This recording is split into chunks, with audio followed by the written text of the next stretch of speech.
SFI സംസ്ഥാന സമ്മേളനത്തിന് തിരുവനന്തപുരത്ത് തുടക്കം. വിദ്യാർത്ഥി റാലിക്ക് ശേഷം നടന്ന പൊതുസമ്മേളനം മുഖ്യമന്ത്രി പിണറായി വിജയൻ ഉദ്ഘാടനം ചെയ്തു.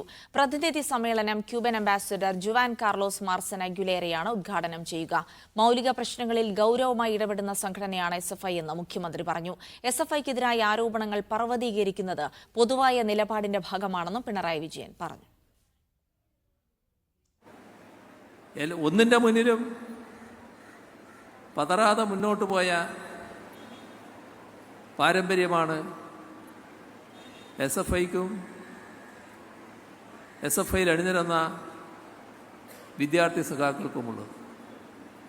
പക്ഷെ ഒരു കാര്യത്തിൽ നിങ്ങൾക്കെല്ലാം അഭിമാനിക്കാം, SFIക്ക് അഭിമാനിക്കാം.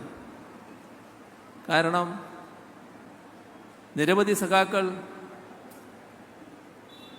രക്തസാക്ഷിത്വം വരിച്ചു. അതിൽ KSUവിൻ്റെ ആക്രമണമുണ്ട്,